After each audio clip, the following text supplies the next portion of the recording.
Hey everyone, thank you for joining us for today's webinar hosted by Cosvox. My name is Noah Barnett and I run marketing here at Cosvox, and I'm excited to be diving into a topic that has come up a lot as we've entered in the new year. Is how do you fundraise in 2019? What works, what doesn't? How do we really adapt to the ever-changing kind of environment that we live in today? Many reported up to a 25% decrease in revenue in December at nonprofits.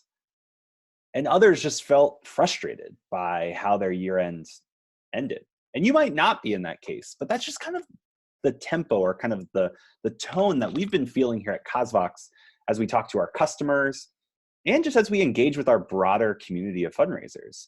And so what I wanted to do in today's presentation was reboot a presentation that we did at the end of December that really unpacked this. We didn't have as much participation in December because it's a busy time of year for fundraisers and nonprofits.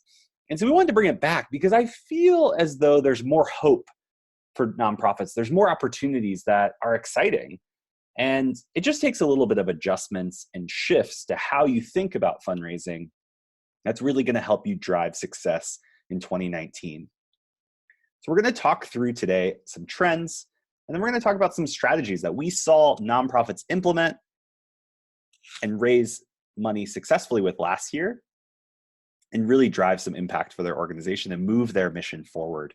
So that's where we're headed today. Since we're going to spend the next 45 minutes to an hour together, I want to introduce myself a little bit further for those that haven't participated in the webinar with us in the past. I'm a husband and father to 3 boys. These are my 3 sons. I've been fundraising for about 10 years now, and specifically spent 6 years running growth at a humanitarian nonprofit.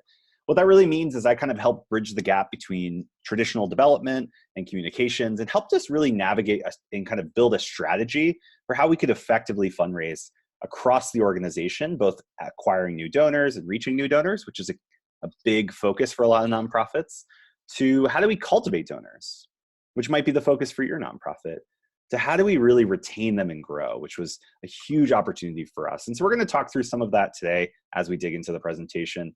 I run marketing here at Cosvox now. I was actually a Cosvox customer for 5 years before joining the team. I met Rob and Jeff early on when they started the company, or Cosvox, back in 2010.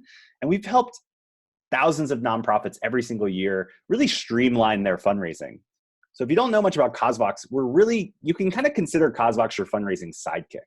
So our easy-to-use fundraising platform really helps you amplify your reach, acquire new donors, and raise more to do good. Plus, our team has your back. Each customer here at Cosvox actually receives one-on-one support and guidance from someone with an experience in fundraising, but also they're there to help you feel confident and hit your goals. And really, that's a big focus of today's presentation as well, as we produce trainings and research to help you know how you can fundraise successfully, so you know that you're doing it right and you can feel confident when you present to your board or present to your team. This is what we're doing and this is how we're going to do it successfully. So you not only get the tools, you get the education, and you get the support to really help you build an effective fundraising strategy and implement that, which sometimes is even the harder part than knowing what to do is actually having the tools to do it. And that kind of goes across a broad range of different things. So customers that use Cosvox can quickly create donation pages, so they can link out and embed donation pages on their website. They can build custom fundraising sites. They can do peer-to-peer fundraising, which we're going to talk a little bit about today, because it's growing in popularity and is a very valuable strategy when it comes to how you can effectively grow in 2019.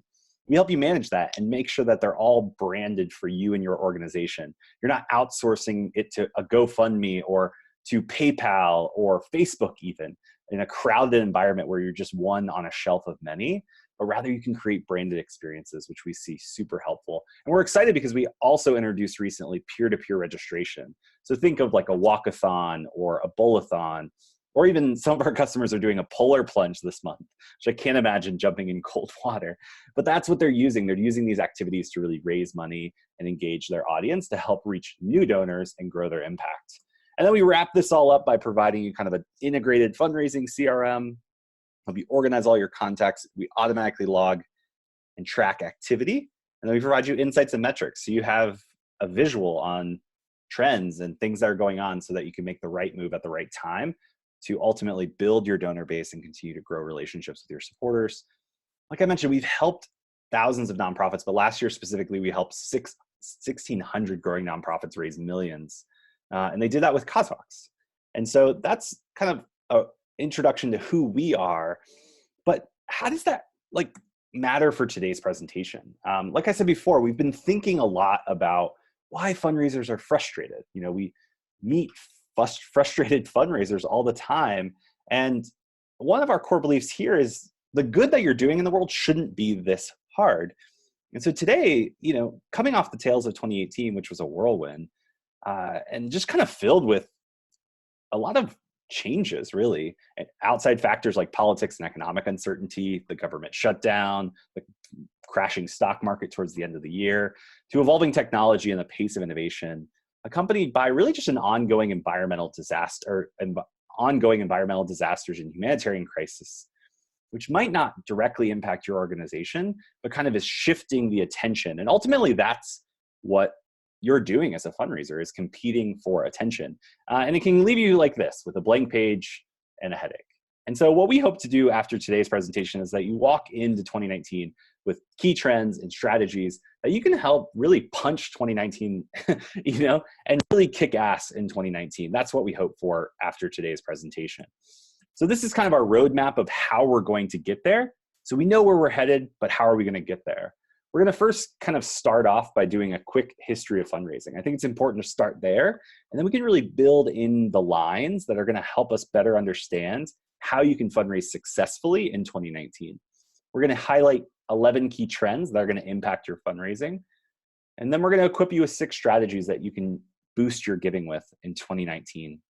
And then we're going to wrap that up because, again, it's great to know what you can do. Sometimes it's hard to actually go out and do it. And so if you're interested, Rob Wu, our CEO here at CosVox, is actually going to jump on at the end of the presentation today and give a quick overview of how customers, nonprofits, big and small, are using CosVox to really streamline and grow their fundraising, and how they're implementing some of these strategies we're going to be talking through today. And then we'll do some live Q&A. So if you have questions at all throughout today's presentation, feel free to drop those in the Q&A box that you see in your Zoom meeting, and we'll dive into those. And so we'll spend as long as we can just really answering your questions to make sure that you're equipped to successfully head in to 2019. Let's get started. So a quick overview. This could be, a semester worth of class where we really dug into the history of fundraising, but I tried to distill it down to one simple slide. We've come from an age where pre-industrial revolution, and pre-mass communication and all these other things, fundraising was really localized. It was self-organized, it was collaborative, it was people coming together with other people to make a change in our world that mattered. And it was mostly done in localized kind of environments. Then we kind of moved into the mass fundraising age, which if you've been doing fundraising 10 years, 20 years, 15 years, 30 years, maybe even 5 years, you probably were trained in kind of this tactic. So traditional fundraising kind of came out of this mass fundraising era, where you're doing direct response, you're doing cost per response, telefundraising, direct mail, TV advertising. And then as the internet continued to increase in adoption, really what we did is we took our mass fundraising tactics and threw them online. We were like, hey, here's a new way that we can reach more people. And so it was mass, but online. And so we started automating things. We started doing cost per click instead of cost per response.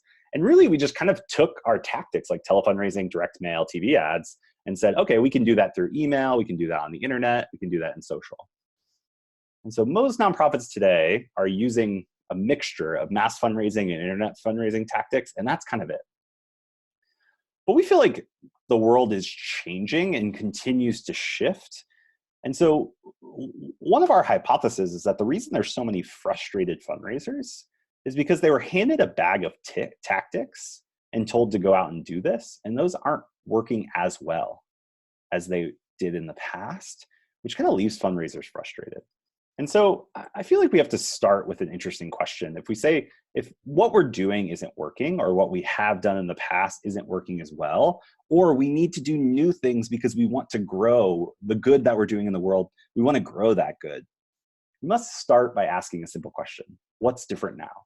So as we look to 2018, 2019, 2017, even kind of on the tail ends, what has changed? And that's really going to be the foundational blocks that we're going to use to really understand some of these key trends, but then translate that into strategies. So we'll have this foundation, we'll have trends and what the data says, and then we're going to dive into some key strategies that you can use. And the thing that I keep going back to, and I've been saying for about 18 months now, is that the world you fundraise in has changed. And so that is a fundamental thing that has to be understood, that the world you fundraise in has changed. And if you don't believe that, a lot of what I'm going to talk about is probably not going to be that helpful.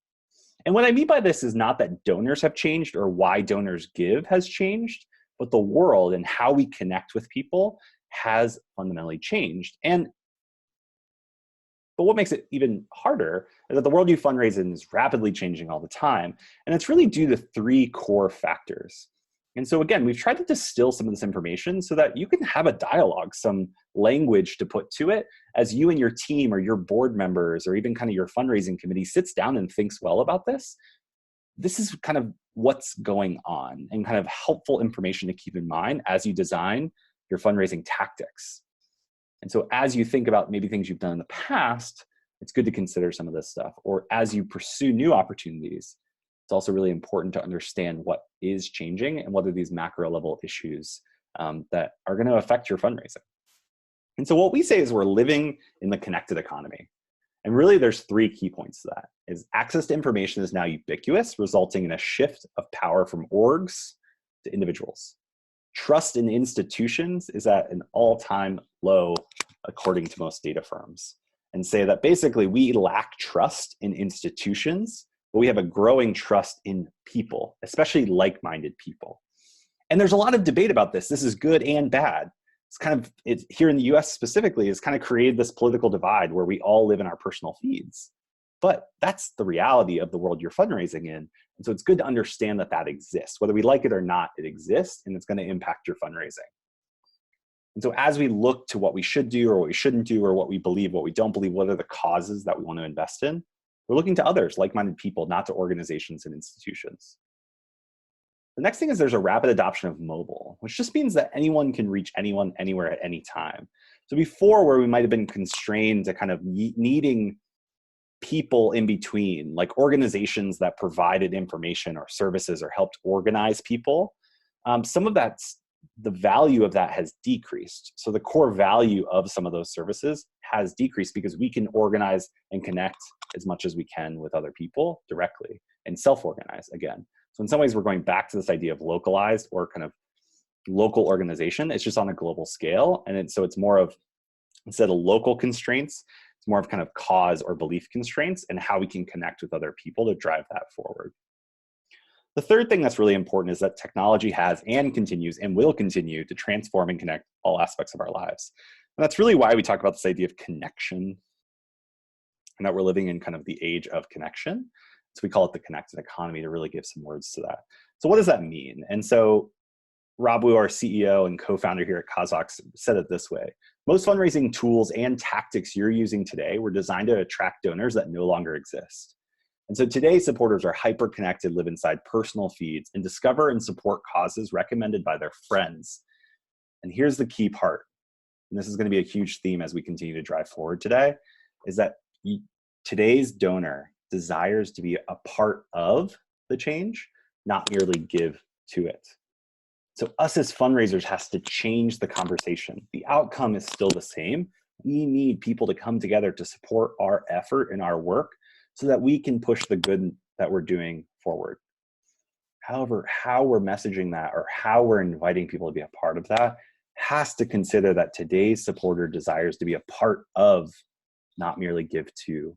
That's really essential as you think about your fundraising in 2019. I was talking to a gentleman yesterday, and it was a lady, sorry, not a gentleman, and she was talking about how she was struggling to get sponsors for an event. And they've done this year after year after year. And she's like, the people that we went to, they don't want to be a part of this anymore. They're just not responding. And I think the thing is that like there's a lot going on, and specifically this purple bubble over here. So if we kind of talked about the other ones, but this purple bubble is the one that I find the most interesting, is that there's just increased competition for attention.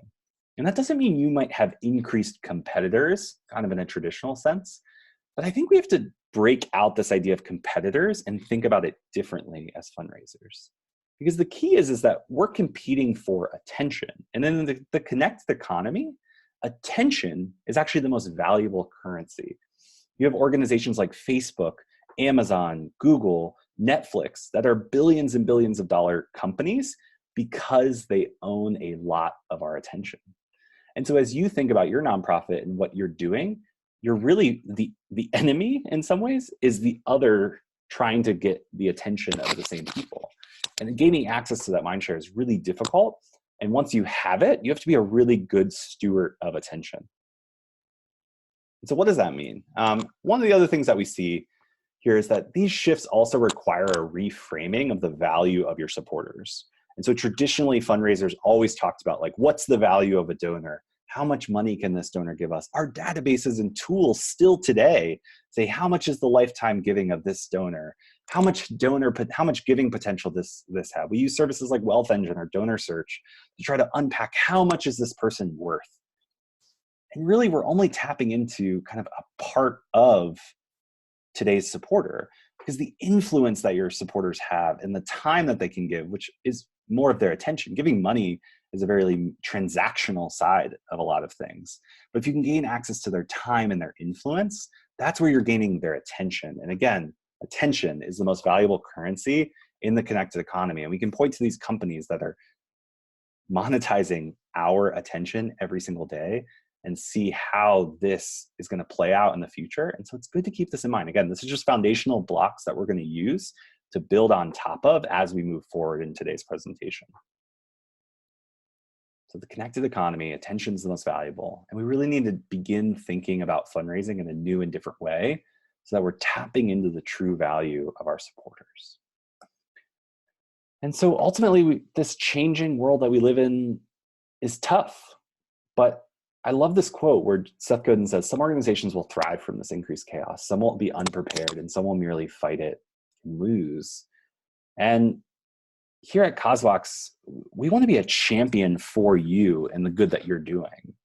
And so we hope that today's presentation and how we come alongside you and kind of get behind you in your efforts really helps you thrive amongst the increased chaos. So let's dive in. There's 11 key trends. There's probably 20, but I tried to distill it down in a way that these are the most practical, essential trends that you really need to keep a pulse on and understand so that you can effectively fundraise going forward. So key trend number 1 is not new, unfortunately, but retention of donors continues to decrease and kind of either flatlines for a little bit and then increased and then kind of goes back down. And again, it's just very difficult to keep a donor's attention. And so when you think about your fundraising and think about your efforts that you're doing, we have to keep this trend in mind. You know, less than half of your donors that gave to you in 2018 will give again, half. And for new donors that you work desperately to try to get, the number drops to 20%. And this trend is just kind of like this. It hasn't really changed. And I love how Adrian Sargent, the director of Center for Sustainable Philanthropy at Plymouth University, who talks about retention a lot and is really wise kind of on what's happening. Because we talk a lot about it, but we don't do anything. It kind of stays in the boardroom. It's a word on a whiteboard, maybe in your offices or in a board meeting. It's maybe a priority on your 29 goal list. But what are we doing about it? And so this is something we're going to talk about a little bit as we dig in. But we're continuing to lose donors at a pretty alarming rate. And we're caught on this treadmill where we have to actually spend lots of money on acquisition, which most nonprofits, I know the nonprofit I worked for 6 years, like we tended to break even or lose money when we tried to acquire new donors, just to stand still. And so kind of you're on this treadmill where you're not able to grow your impact and move this forward. And that's unfortunate. And so how do we think well about this, the fact that this is true, and some of these changing trends, like how do we actually keep donors engaged? And so that kind of leads me to trend number 2. So we know retention is down, but what's trend number 2? is donors actually feel underappreciated. And that's a hard pill to swallow as someone who worked desperately at a nonprofit to ensure that every donor we had felt like they were appreciated and thanked. But still, when donors are asked, the reason they stop giving, the reasons they don't give again, typically revolve around these key areas. 8% felt like they received no info on how their money was used or impacted. And again, it's how they feel, not necessarily what you did. And that's the difficult thing to remember, is that just because you send out a thank you note or you send out an annual report doesn't mean it's actually being felt by your donors. And so coming up with new ways and different ways for your donors to feel like they're appreciated and feel as though they're a part of and not merely giving to is how you're going to increase your donor retention. And again, as we talk about strategies at the end of today's presentation, some of these strategies really kind of play into that. So how do we bring people into the fold? So retention's down, and some of the key reasons that just donors feel underappreciated. And outside of that, again, there's just fierce competition for attention. So even if you have an engaged donor that cares deeply about your work, getting in front of them or connecting with them is just hard. Especially then on top of kind of skepticism from institutions and kind of uncertainty on like where we're at and where we're going, especially here in the US with kind of some of these political shifts and changes going on, regardless of what side you're on, it is creating kind of a sense of stasis in a lot of people's mind. They're not sure what to do. They don't know which way to go. And so these trends kind of still float here. And so how are you going to reverse that? How are you going to shift that? So retention's down and donors feel underappreciated. Key trend number 3 is that communication matters a lot. And so according to the Global Giving Index, 56% of donors say they are most likely to give repeatedly to an organization if they receive regular communication about the work the organization's doing. And so this isn't, as fundraisers, how many times you ask them for money, but rather how does your nonprofit, your organization, the people in that coming together to make a change in the world, continue to showcase and communicate to your supporters almost overly, knowing there's increased attention and everything isn't being consumed. How do you increase that communication? One thing we saw when I was at working in a humanitarian nonprofit is that the increased communication we had that didn't necessarily have an ask tied to it.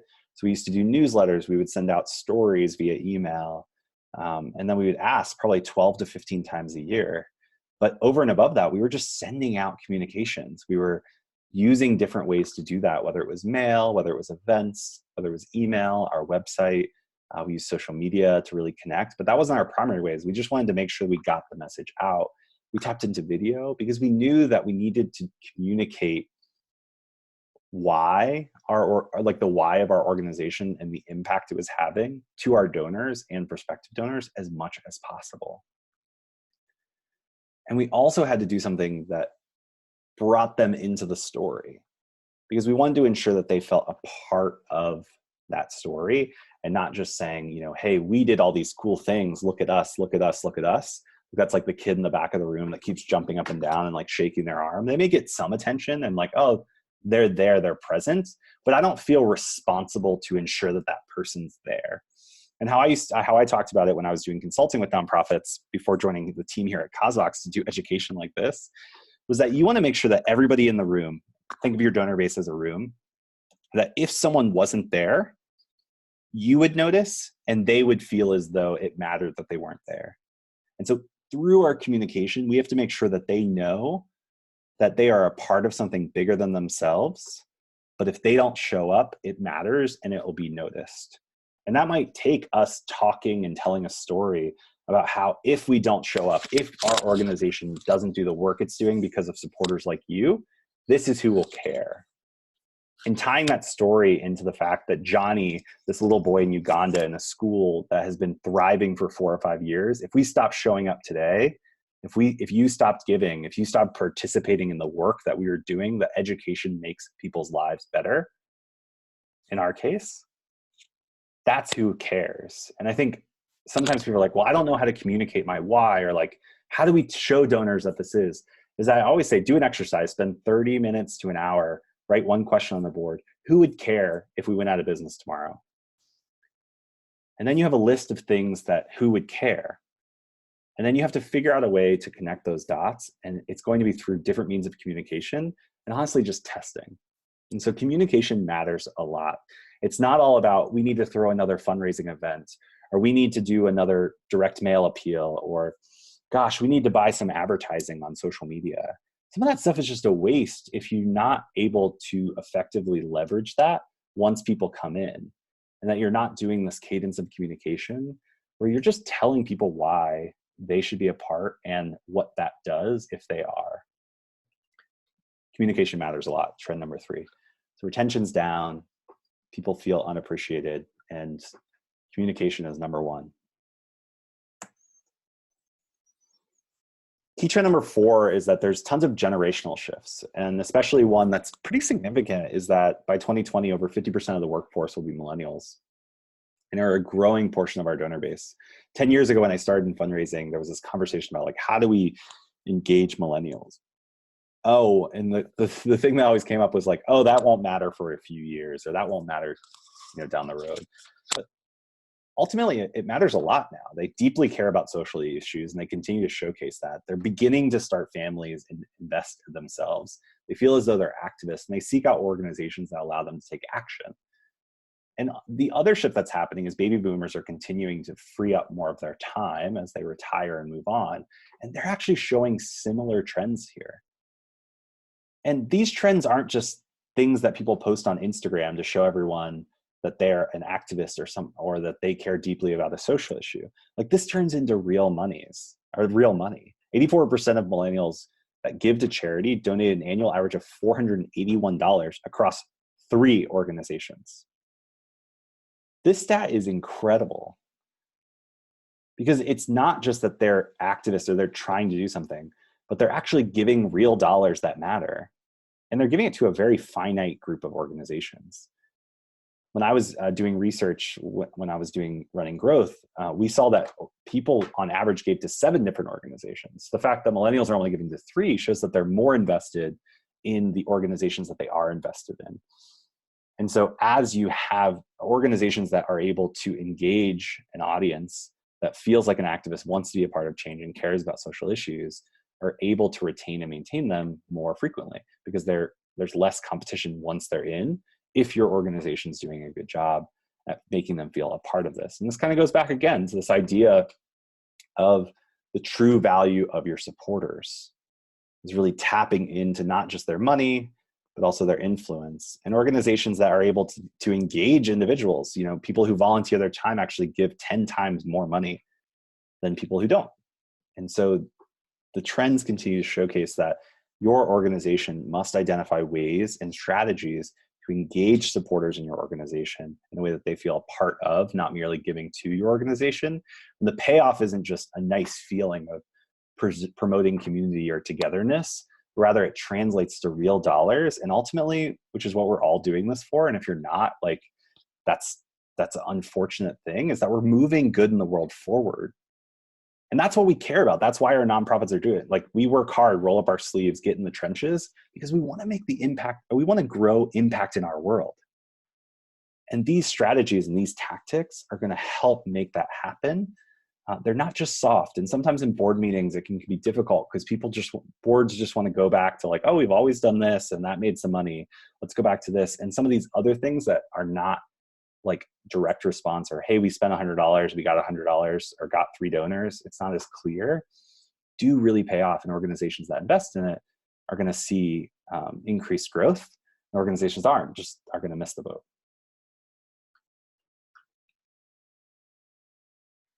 So there's millennial trends, communication matters. This idea of togetherness is a big deal. But another thing that is just digital giving continues to grow. So overall online revenue continues to increase, 23% in 2017, accelerated from 15% growth. I think there was nearly $35 billion given online this year to charities. And so even though it's still a smaller portion than the other of like offline giving to organization, it's becoming a bigger portion of individual giving. And the growth rate is much higher, where like the overall growth rate is like 3 or 4%. Online giving is 15 to 20%, depending on the year. And there's an increased tolerance across generations that people want to give online. That's their preference. They would prefer to give online. And I see that trend continue to go, because I remember 5 years ago when we were talking about mobile giving and giving online and peer-to-peer and crowdfunding and all these different things, there was such hesitation because it wasn't new. There wasn't proven data. Now, 5 years on, we have the data that says people are giving more online. They trust giving online. They're giving bigger gifts online. And it's something that they actually prefer to do as their primary way to give to an organization. Key trend number 6 is that email works when done right. Email accounted for 28% of that 35 billion. And typical gifts via email are over $100, where other channels like social media are 25% less on average. And so email is still an effective strategy. There's a lot of conversations about email being dead, but the data just doesn't back that up. And I think when email's done right, and we talk a lot about this, and so if you're interested, if you go to our webinar section, we have a whole 2 or 3 different trainings that you can watch on demand on how you can use email effectively for fundraising, specifically around year end, but also some of those tactics and techniques in that training can be applied all year round. And it really goes back to being human, telling stories, and ensuring that you're communicating one-to-one and presenting opportunities for people to be a part of, not merely give to. That continues to showcase in the data as well. Key trend number 7 is email engagement is declining. So this is kind of email is working if done right, but email engagement continues to decline. And so average fundraising email engagement is 0.06. But to put that in a little bit more perspective from the M&R benchmarks, is that you would have to have 1,600, 1,700 people on your email list to get one donation. And a lot of smaller organizations, have smaller lists than that. And so this is something to keep in mind, that it's not just doing email, but you have to use the right strategies to be able to move that forward. And again, if you're interested in email strategies, you can check out cosvox.com and then go to our learning center webinars, and we have some email training specifically in there. And if you can't find them and you don't want to go looking, just email me and I can send you some resources that really can help you do email well. One thing I hear at Cosvox that we're actually doing is thinking about how do we integrate email into our fundraising platform so that you can actually effectively use that, so your tools are integrated. So when you can send out emails and people take action, it allows people to take action more seamlessly. And that's something our team here at Cosvox is really excited about as we move into 19, is really helping nonprofits do email or messaging and communication better with their supporters. Key trend number 8, as we kind of lean back down into the latter half of these trends, is that mobile is a must. And mobile is something we've been talking about for a long time. But this year specifically, we kind of summited the 50% mark, where 50% of all web traffic to nonprofits are on mobile devices. So yours might still be different, but this continues to grow. And the fact that we've finally gotten over the hump where actually the majority of traffic is coming to your website or your donation pages, or from emails they're reading on their phones going to donation pages, is that mobile is a must. And so doing a mobile kind of audit on your organization is really essential. And I'd be happy to do that with you. So email me at noah@cosvox.com, and I can kind of talk to you about how you do this well and how our fundraising platform here at Cosvox can actually help you solve this problem. Having mobile optimized campaigns, mobile optimized donation pages, even with mobile payments and all of those types of things. But mobile is a must. And if you're not optimizing your online presence for mobile, especially your donation processing or anything along those lines, and if it's clunky and hard to do, you're missing out on donors and donations. And so mobile is a must and continues to be as we move into 2019. Key trend number 8 is that people are more inspired by stories than stats. Stories connect us. Individuals continue to be more cause-oriented rather than organization-oriented. They're more excited about a work that's being done. And so your organization isn't an organization your organization isn't the cause. Your organization is a channel that allows people to be a part of the cause they care about. And reframing your thinking when it comes to fundraising is that your organization isn't the cause is really important. So what is the cause and how do you communicate that and tell stories around that? Again, attention's finite and competition is fierce and broad, and emotional connection builds trust and loyalty. So stories are a great medium to be able to do that, especially stories of one. 56% say that they were compelled by storytelling, and that's what motivated them to actually make a donation.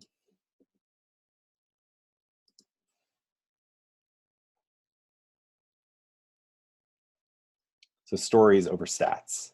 And I love this quote because I feel like it summarizes things a little better. It says, we as fundraisers, we have to devise means of making known the facts in such a way as to touch the imagination of the world. The world is not ungenerous, but unimaginative and very busy. And so by just throwing stats or data or, hey, look at what we did last year, you should keep supporting us, that's not going to stick out and stand out. And so our jobs as fundraisers, even though maybe that's not as natural, it's more of like a communications kind of marketing muscle, but we just really have to make known the facts in such a way as to touch the imagination. And so we have real stats, there is real data, but how do we transform those stats and data into a story?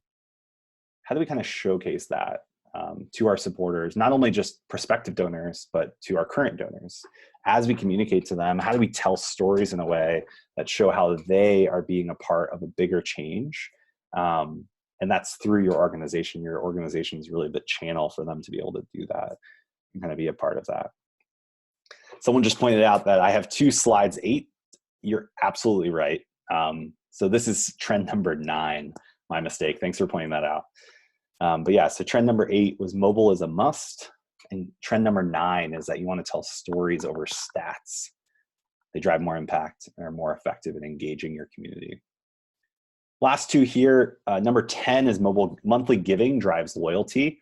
So we saw a huge increase or kind of an uptick in how many individuals are a part of monthly giving.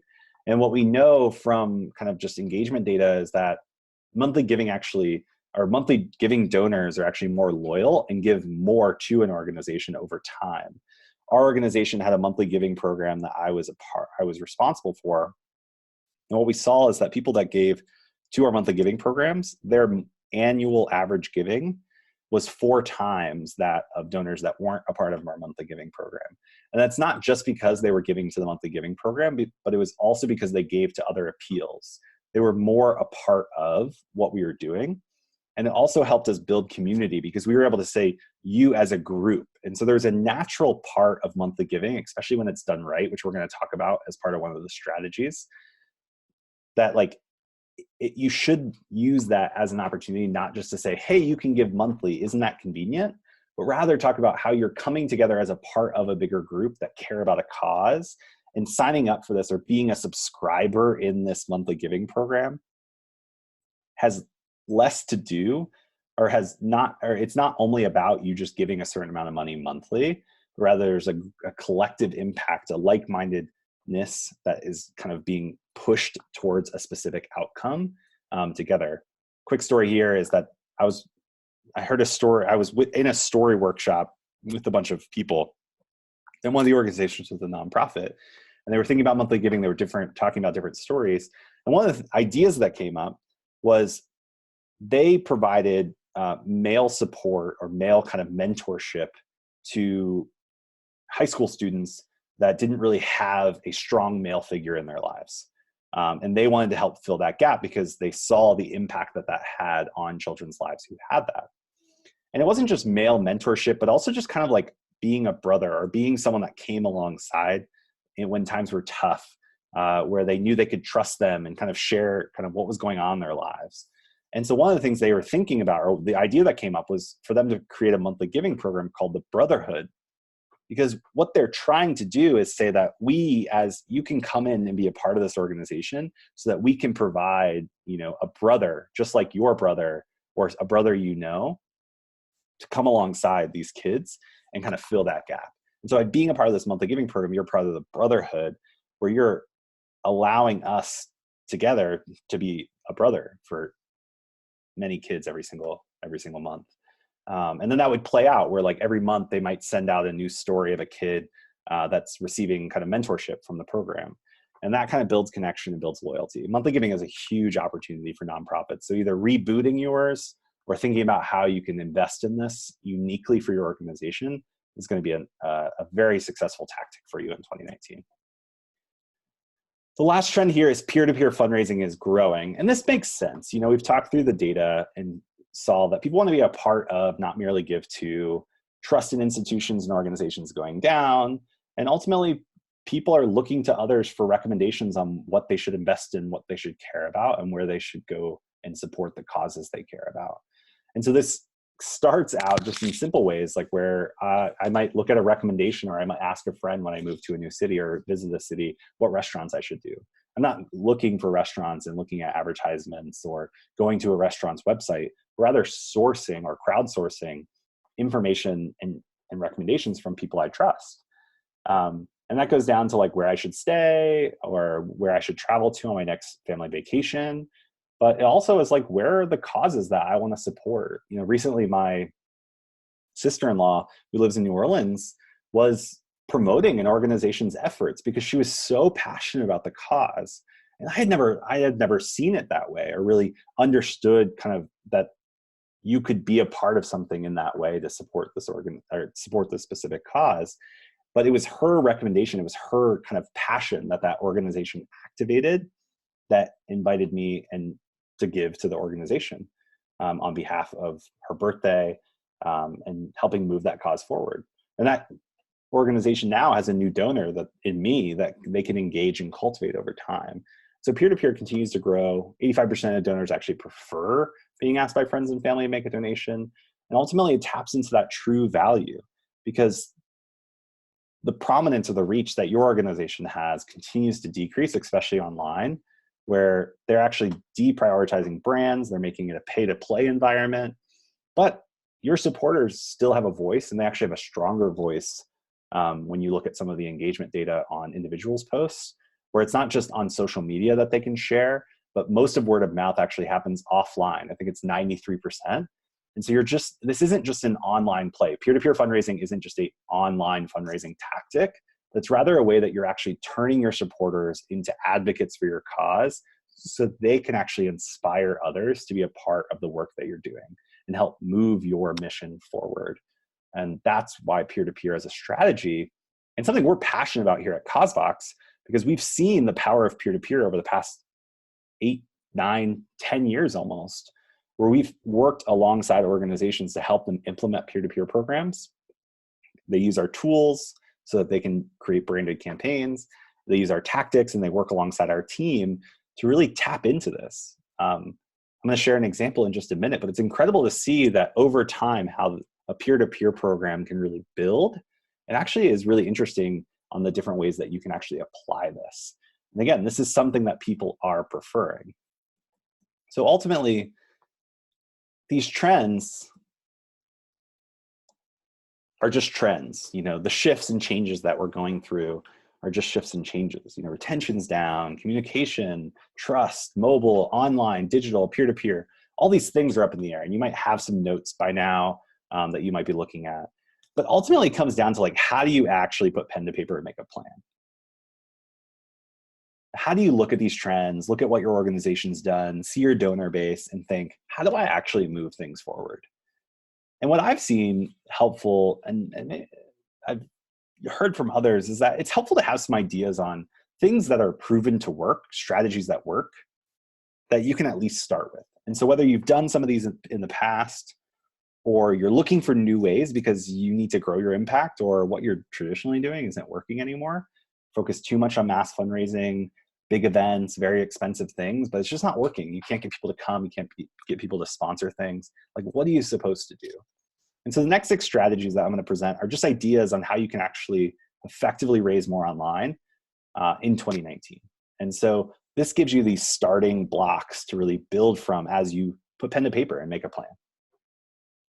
So the first one is DIY peer-to-peer. And this is kind of a do-it-yourself peer-to-peer program. Traditionally, this was called grassroots fundraising. And all this really means is that instead of focusing just on how much money your supporters can give to you, is that you actually create a central place. And we make this really easy with CauseVox, for your supporters to go out and raise money on your behalf throughout the year. And so this is just another way for people to get involved. And so just like you have a Give Now button on your website, or you might send out emails to invite people to support your organization on a quarterly basis or a monthly basis, another way that you can engage supporters is to actually allow them to turn that excitement that got them to give to your organization into something else. And I was talking to an organization yesterday who they have engaged volunteers. They have passionate supporters that care about the cause that they're doing. And he just signed on with CauseVox, and he was thinking through, how do I activate my supporters? How do I move this forward? What's the first step? And this is actually exactly what we talked about. We talked about DIY peer-to-peer, where his organization could create a central place online that's branded, that you can have visibility into, so you know your fundraisers, you know all their donors, not just like a mystery box that some of the Facebook fundraising tools have or some outsourced platform. You actually have visibility into everything that's going on, and it's branded to promote your organization. And so that's the first step he's going to take. And we've seen this really work with organizations like World Bicycle Relief, who leverage peer-to-peer to empower their donors to raise money throughout the year. They've raised almost $5 million, and I think actually more than this over the past 5 to 6 years, I believe, 7 years maybe, just through the power of their communities. So people like Chris and Will, who care about World Bicycle Relief's cause, and they said, hey, we want to go out and actually raise money to provide 100 bicycles to people in developing communities or impoverished communities that World Bicycle Relief works in. And so they ended up raising twice that, introducing 89 donors to the organization and funding 261 bicycles, which is incredible to see the power. And this is just one of 800 supporters that they've been working with over the years. And each one has a different story to tell. But the key here, and the thing that World Bicycle Relief and so many others that we work with here at CauseVox understand, is that people care about a cause, and that your organization is just a vehicle for them to actually take action on that.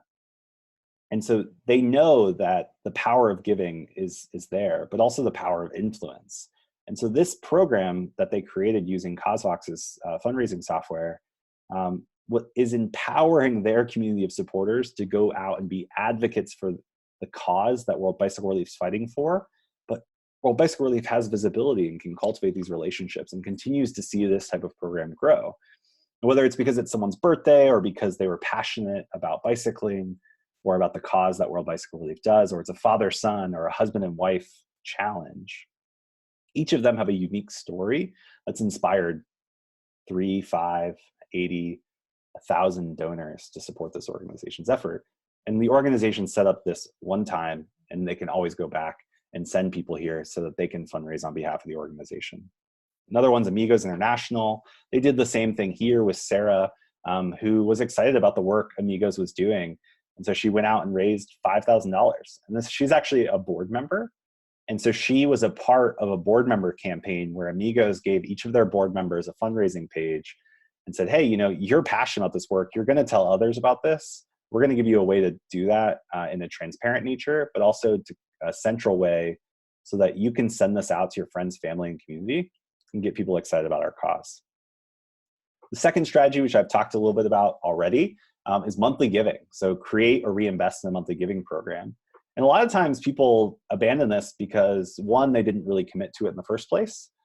Two, they didn't have the fundraising tools or software to really manage this well. And three, they didn't package it in a way. They just added monthly giving to their donation page, but they didn't create communication or a sense of community a part of that program. And so what we try to do here at CauseVox is really solve for those latter two, where we give you the tools so that you can implement it, and then we come alongside you to help you have the strategy and best practices to know how to create a successful monthly giving program. And that's all a part of being a CauseVox customer. And so organizations like the Frontline or Preemptive Love, who create a monthly giving program called the Frontline, where people join and be a part of the front lines in the Middle East and refugee camps. The Spring, so that people can keep the water growing. And ultimately a bunch of others. And so the third strategy here, so if you want to do monthly giving and you don't have the tools or strategy to do it, reach out to us and we can kind of show you how Cosvox helps give you the tools and strategy to do this well in a simple way. Personalized email is another one. So email works, however, it has to be done in a way that is personal. And so that's like typical things like segmenting, or email should feel human rather than just your brand. Like, oh, the XYZ organization sending you an email. But no, like, hey, John from XYZ organization sending you an email. Like, I sent you an email in a personal way, inviting you to be a part of this webinar. Like, that's why many of you are probably a part of this, because you received a personal communication that said, hey, come join us for this. I think it'll be valuable. And that's the same way. People give to people, people connect with people, people do commerce with people, and making it personalized is really important. The last thing is the part that people overlook, and that it's creating customized appeal pages or donation pages that actually align with your email content. So today, if you're a typical nonprofit, you send emails and you say, hey, donate now, and you send them either to your website, you send them to your donation page, which is just like a generic donation page, or you send them to some, white, or some third-party site to make a donation that's unbranded, like PayPal or a Facebook donation page or something like that. And so you're kind of just throwing away the personalization because you're sending them off to a third party.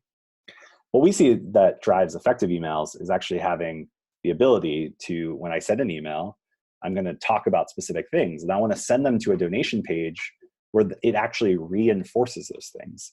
So what we do here at Cosvox is actually make that really simple. And so when the Irish International Immigrant Center sends out an email, they can actually send their donors to a donation page that reinforces in the descriptions with recommended giving levels that actually align with that appeal, which ultimately increases conversion rates. Because I was excited about something, I came to a donation page, you're telling me about it again and saying I can be a part of it. It increases conversion rates and ultimately increases the amount of donations on average. And all of this is done embedded on your website.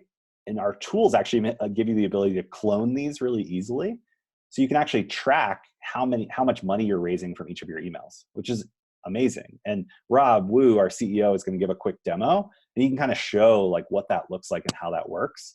But with a few clicks, you can create custom branded donation pages just like this, and then send an email linked to the custom URL that you have. And it's branded for that specific appeal. And then you can track back and say, hey, last week's email raised $782 from 32 donors. Here's the average gift. Here's the results. That was incredible. Let's do it again.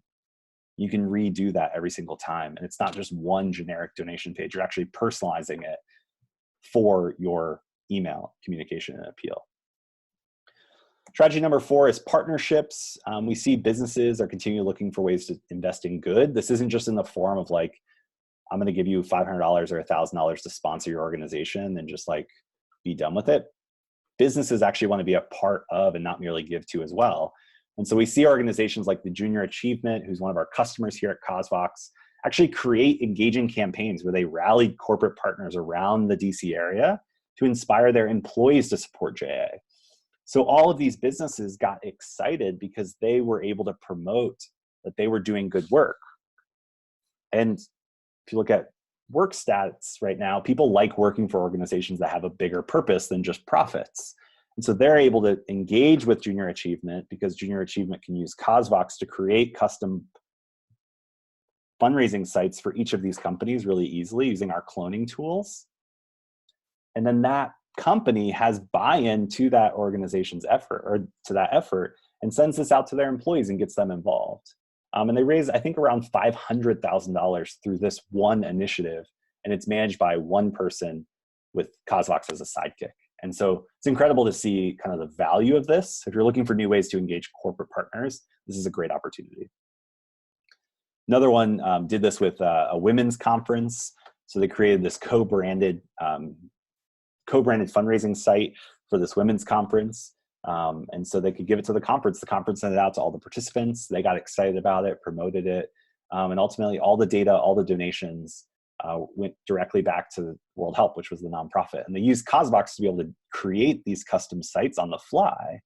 And so this doesn't require code or anything like that. Like it's a simple click, build, publish, and then send it out. And this year they raised 16,000. Previous years they raised over 20,000. So it's incredible to see how much you can actually raise by just creating custom branded sites. And again, that personalization is where you're going to drive more results. And most organizations don't have the tools to do that. And so CosVox comes alongside you and equips you with the tools to create these types of things really easily and on the fly. Strategy number 5 is crowdfunding. 40% of donors actually across generations give to crowdfunding campaigns. It inspires, again, this idea that people are coming together, they're a part of something bigger than themselves, and showcases transparently the community of supporters that are actually a part of this. The Motherhood Collective struggled for years to do traditional fundraising, but they ended up activating their volunteers to fundraise for 30 days through a crowdfunding initiative, raised $7,000 year 1, $24,000 year 2, and they've almost raised $40,000 last year. And so they were able to run this campaign on a regular basis to just grow their organization's reach and effort. Velocity did the same thing. They were able to tap into their community and promote the fact that together they could help every child do something. And it was a crowdfunding campaign for 60 days. They were able to raise $15,000 for their nonprofit, which is incredible because that is a huge amount for the work that they were doing. The last strategy here as we wrap up is peer-to-peer events. So traditionally, nonprofits love throwing big galas or these dinners and kind of these fancy things that people don't really want to come to and really only come to just be seen by other people and probably don't even remember the cause that it went to. And so what we've seen is a huge increase in spike in something called peer-to-peer events, where you can actually create an event like a walkathon or 5K because people, again, want to be a part of it. They want to be active. They want to come together in not like a dark room to hear about your story, but rather to do something for the cause. And so by combining an event with online fundraising, organizations like CCAN, the Chesapeake Climate Action Network, are able to do a polar plunge where people register really easily for the polar plunge. But then they also go raise money from their friends to say basically, hey, like I'm going to go do this on behalf of this organization. Like, will you be a part of that? Like April here raised $4,400, 71 donors, because she was going to go jump in freezing water, and her friends thought that was awesome that she was doing that on behalf of the Chesapeake Climate Action Network. We have another organization called Postpartum Support International that's doing walks around the country. So they're organizing events where people can come together with like-minded individuals and participate in cities around the country where they're raising money for awareness as postpartum support. But this organization is actually creating a vehicle for people to connect with others, but also to give and promote this cause. And they're doing that with CosVox in an easy and simple way so that they can have thousands and thousands of people across the country, but they can manage that with ease, which is just something that you can't do without the proper fundraising platform. Another organization called Mercy High School did this on a local level, where they were able to just get people excited, have a good time, and ultimately raise $100,000 to move their school forward.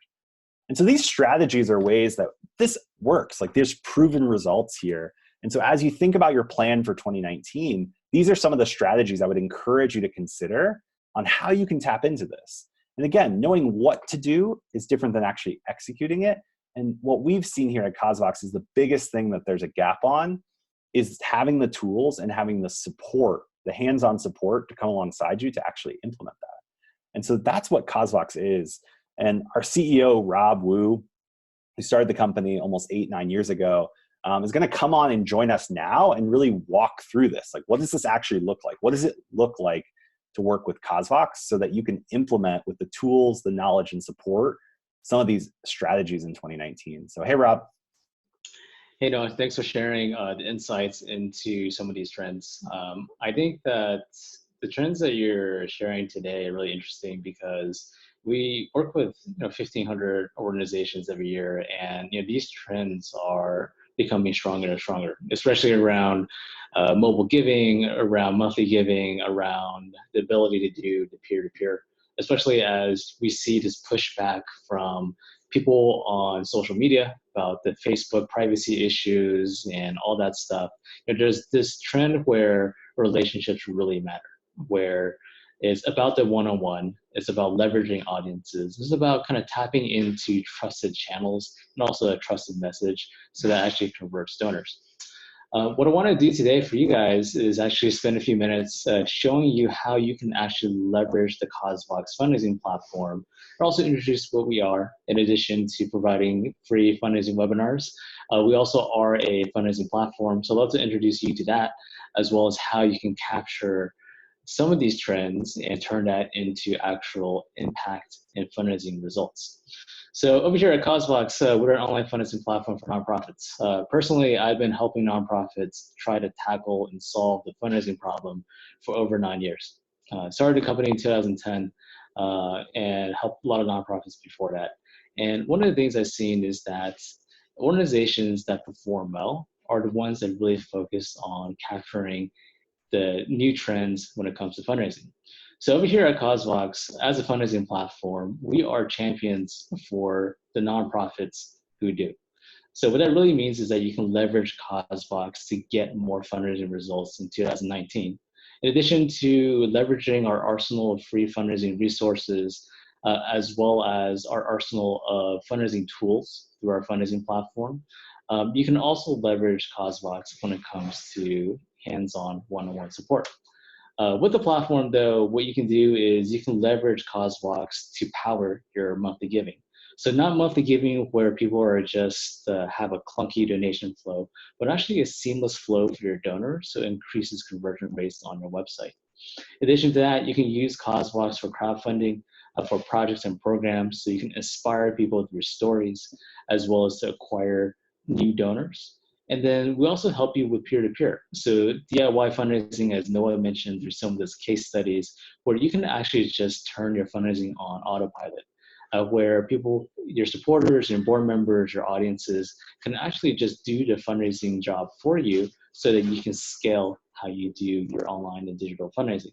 And then very lastly, we do power your back office. So instead of you having to shuffle papers around, download reports, or comb through file folders year after year, we track everything automatically.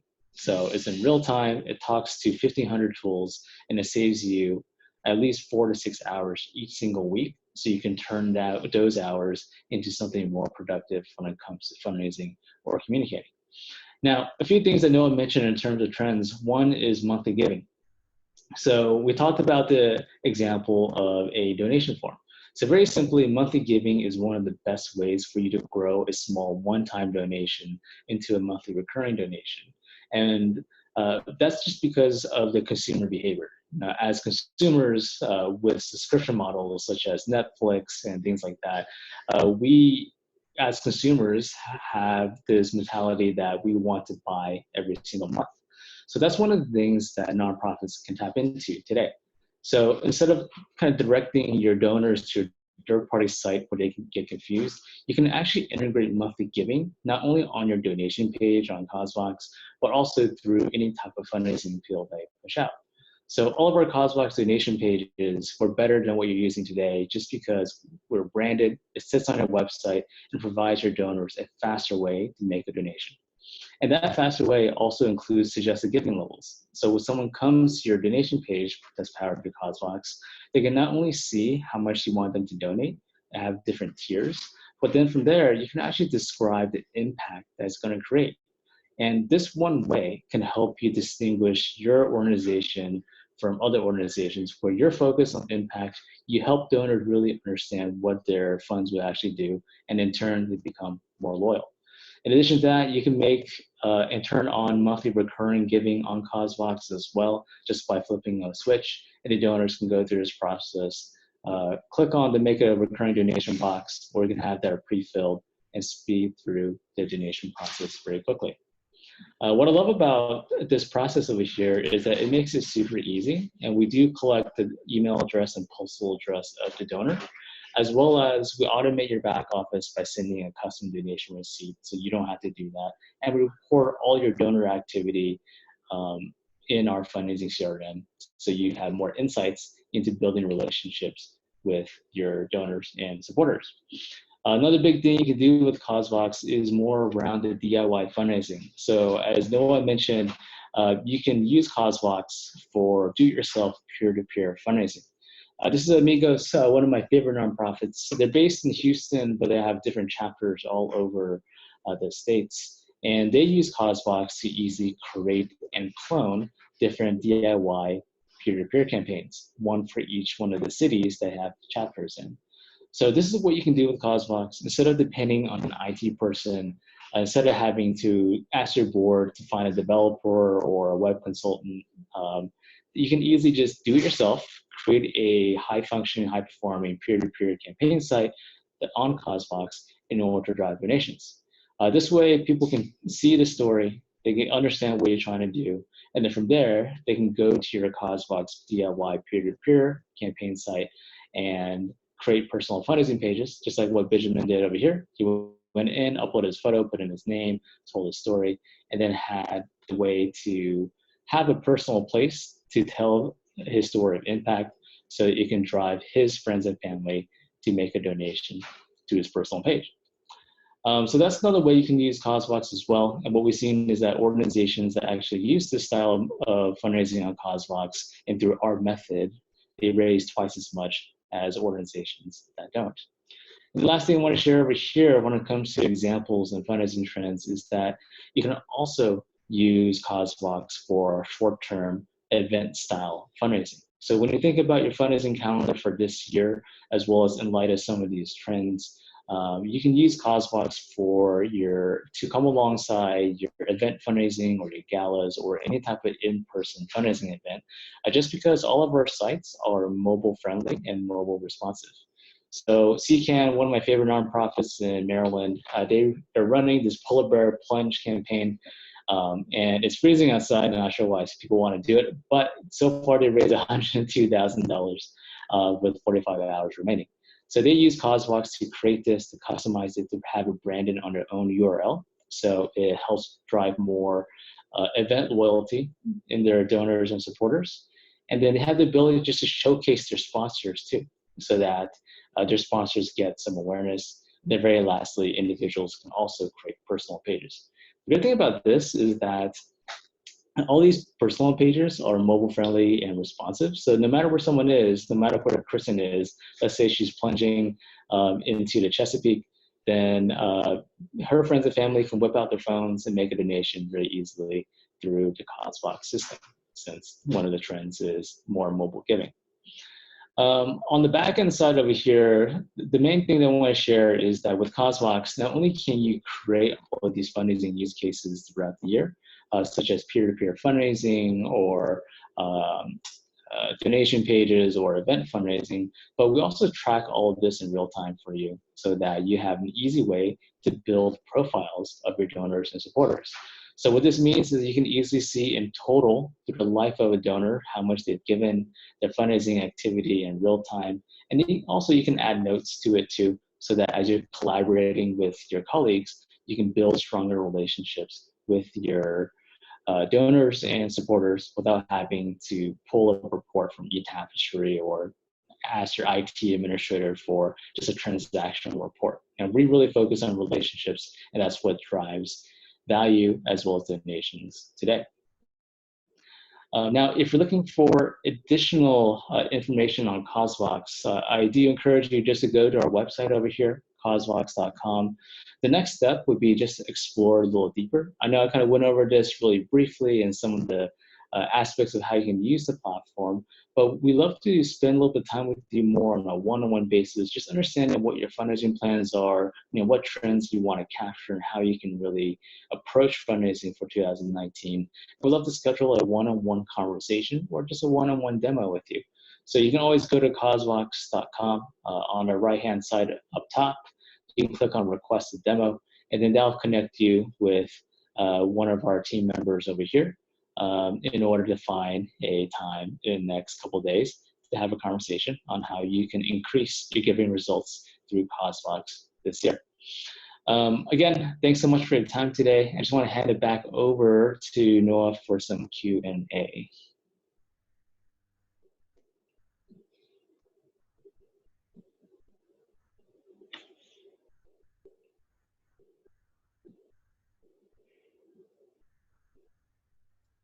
Hey, sorry about that. Thanks so much, Rob, for kind of digging into that and really sharing how you actually implement this. Again, it comes back to like The most frustrating thing is knowing what you need to do and not having the tools or support to make that happen. And that's where Cosvox comes into play.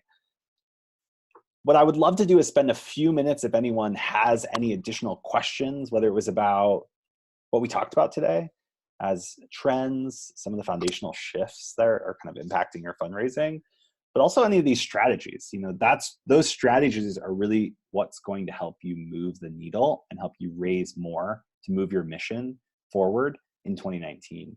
If you have questions, feel free to drop them in the questions pane.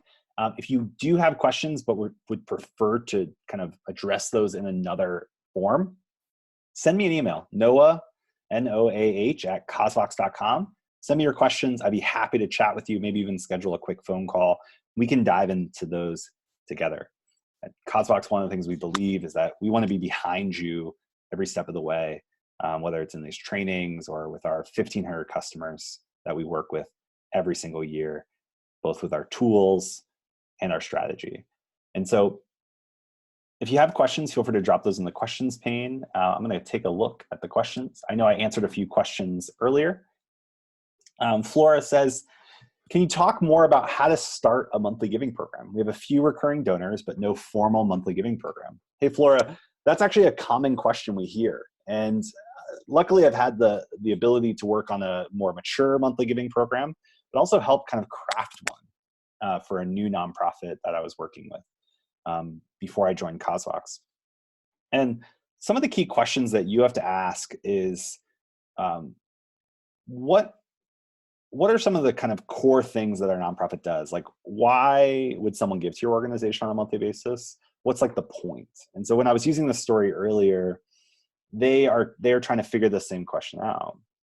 And as we were sitting there trying to craft it, what they were trying to do is figure out what the packaging was going to be, or what the attributes of their monthly giving program was going to be that didn't just have to do with giving. And so it was like, how are we going to design this in a way that showcases that you're a part of something? So it's not just a transactional monthly thing. You're actually joining a club. Subscription services are skyrocketing in popularity. And so people are actually used to having subscription services. And in any subscription service, you're paying a certain amount of money to be a part of something. Traditionally, maybe it was subscribing to a magazine where you would get that in the mail every month. And so that was the exchange. Now with like a Netflix, like you're doing that so that every day, if you never have to think about entertainment, like you're going to get access to that. And so the first thing in kind of forming this is like, what is your monthly giving program actually going to be? And so when we designed ours, we wanted to call it the Collective. And so basically this was a monthly giving program that people could join.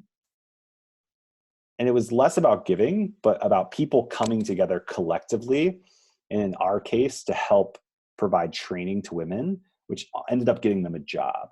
So ultimately what we said is that people that join the Collective are helping to hire women every single month. We're getting women job in developing communities every single month. And that was kind of our key starting point. And so then we built that up and said, you can give $30 or more a month. We designed some of the messaging and the communication around that. But it was a formal monthly giving program. So it was like something that we actually established. Think of it like a product. Like, what are you selling? What is the subscription service for? Like here at Cosvox, for example, like people subscribe to Cosvox because they want our fundraising tools. They want our software that they use that Rob shared. They want one-on-one help. And so they're exchanging a certain amount of money on an annual basis or a monthly basis for that outcome. And that's the same way with yours. So think about less as a giving program, like this is a transactional thing, and rather like this is a product. Like this is something that we're selling, and people are going to be a part of that.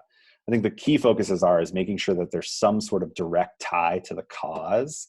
So in the case of preemptive love, like they talk about, it's, you can join the front lines.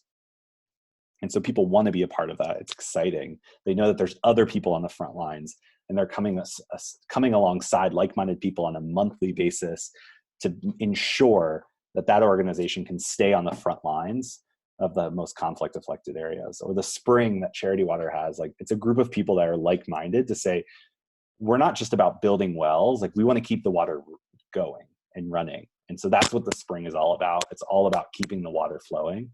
And the Collective was every single month, we are going to help hire women. And then as a part of that, every single month we sent an email out to the collective members, giving them kind of a story of someone that was hired because of their support that month. It wasn't individualized to each person, but rather said, because of the collective's effort, Gloria has a job.